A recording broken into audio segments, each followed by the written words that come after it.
डासापासून होणारे आजार आणि त्याचा प्रतिबंध. नमस्कार मंडळी. आज आपण डासापासून होणारे आजार आणि त्याचा प्रतिबंध कसा करायचा याविषयी माहिती घेऊया.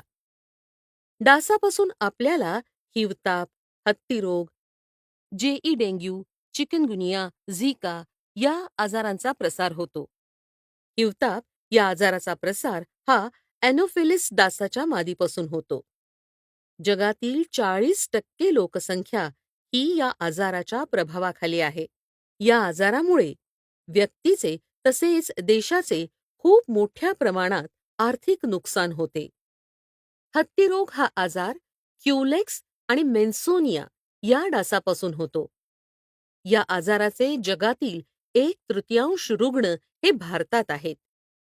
या आजाराचे सामाजिकदृष्ट्या अत्यंत गंभीर परिणाम त्या कुटुंबांवर होत असतात. जपानी मेंदूज्वर हा क्युलेक्स डासापासून होतो. 5 ते 10 या वयोगटांमधील लहान मुलांच्या मध्ये मृत्यूचं प्रमाण सर्वाधिक दिसून येतं. डेंगी आणि चिकनगुनिया या आजाराचा प्रसार हा एडिस डासाच्या मादीपासून होत असतो. 55% लोकसंख्या ही या आजाराच्या प्रभावाखाली आहे. या आजारामध्ये मृत्यूदर 40% आहे. चिकनगुनिया आजारामध्ये मृत्यू होत नाही, परंतु तीव्र सांधेदुखी आढळून येते. या आजारांच्या वाढीची कारणं काय आहेत? लोकसंख्येची वाढ, वाढतं शहरीकरण, त्यामुळे अनियमित पाणीपुरवठा आणि अनियमित वीज पुरवठा, खराब सार्वजनिक स्वच्छता, मनुष्य व डासांची जलद वाहतूक, डासांच्या वाढीसाठी आवश्यक असं पोषक वातावरण. जगामध्ये डासांच्या 3000 पेक्षा जास्त प्रजाती आहेत, तर भारतामध्ये 255 पेक्षा जास्त प्रजाती आहेत. डासाच्या शरीराचे 3 भाग पडतात: डोकं, धड आणि पोट. डासाच्या तोंडाचे अवयव, विशेषतः सोंड, खूप विकसित असते. अळीची पाण्यातील अवस्था हे खाली डोकं आणि वरती सायफन ट्यूब अशी असते. हवेतील प्राणवायू घेण्यासाठी अळी पाण्याच्या पृष्ठभागावर येत असते. डासांच्या जीवनचक्राचा अभ्यास या आजाराच्या नियंत्रणासाठी महत्वाचा असतो. डासाच्या पहिल्या 3 अवस्था अंडी, अळी आणि कोश ह्या पाण्यामध्ये आहेत आणि चौथी अवस्था पूर्ण डास पाण्याच्या बाहेर आहे. अंड्यातून अळी 1 ते 2 दिवसांमध्ये तयार होते. अळी ते प्युपा 5 ते 7 दिवस लागतात आणि प्युपा ते प्रौढ डास 1.5 ते 3 दिवस लागतात.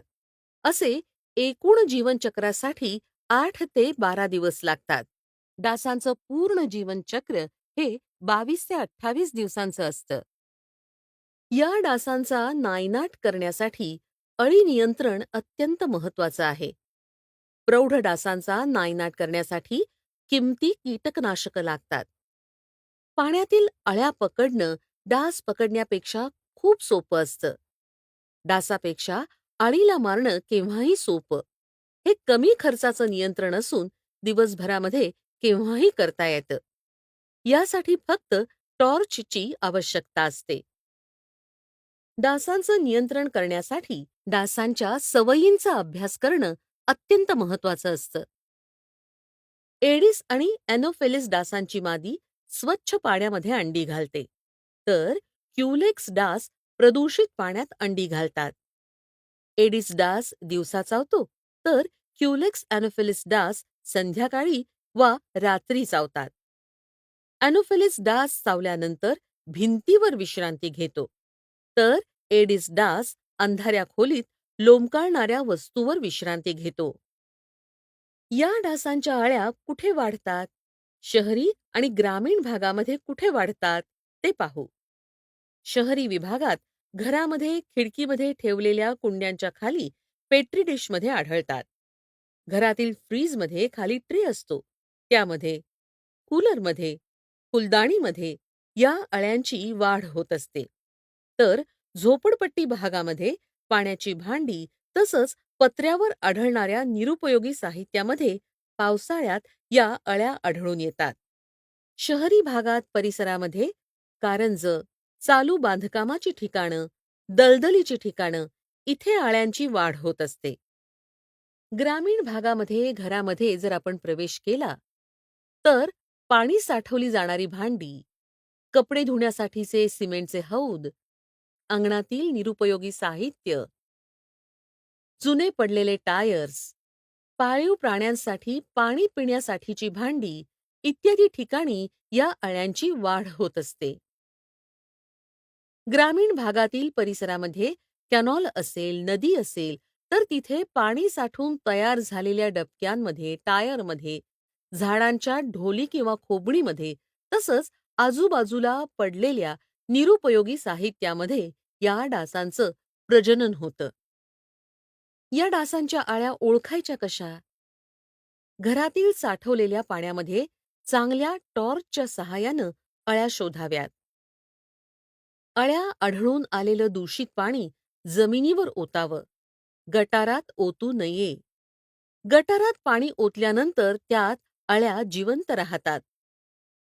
जे सिमेंट कंटेनर रिकामे करता येत नाहीत, त्यामध्ये योग्य त्या अळीनाशकांचा अथवा गप्पी माशांचा वापर करावा. यासाठी आरोग्य विभागाचं सहकार्य घेण्यात यावं. घरातील सर्व पाणीसाठे झाकून ठेवावेत, ज्यामुळे त्यात डास घुसून अंडी घालणार नाहीत. घराच्या छतावरील पाण्याच्या टाक्यांची झाकणी बंदिस्त असावीत. झोपताना शक्यतो मच्छरदाणीचा वापर करावा. गरोदर स्त्रियांनी तसंच लहान मुलांनी दुपारच्या वेळेला तसंच रात्रीच्या वेळेला झोपताना मच्छरदाणीचा वापर करावा. घरातील वेंट पाईपला जाळी लावावी अथवा घरातील फडक्यानं ती बांधून टाकावी. यामुळे सुद्धा डासांचा उपद्रव कमी करता येईल. घराच्या आजूबाजूचा परिसर स्वच्छ ठेवावा. गटारे वाहती करावीत. अळी नियंत्रणासाठी पाणी साठवायची भांडी रिकामी करण्यासाठी महिला आणि मुलांचं सहकार्य मात्र आवश्यक असतं. थोडक्यात महत्वाचं म्हणजे आपण काय करणं अपेक्षित आहे? डासांपासून होणाऱ्या आजारांना प्रतिबंध करण्यासाठी अळी नियंत्रण सगळ्यात महत्वाचं. त्यासाठी आठवड्यातून एकदा तुमची 10 मिनिटं द्या. घरात आणि आजूबाजूच्या जागेतील सर्व पाणी साठ्यांची टॉर्चच्या सहाय्यानं नीट तपासणी करा आणि आपला परिसर स्वच्छ ठेवा. निरुपयोगी साहित्य जे काही पडलं असेल, त्याची योग्य विल्हेवाट लावा. चला तर मग सगळे मिळून ठरवूया. सर्वांची साथ, सर्वांचे प्रयत्न. मिळून सारे करूया डासांवर नियंत्रण. धन्यवाद.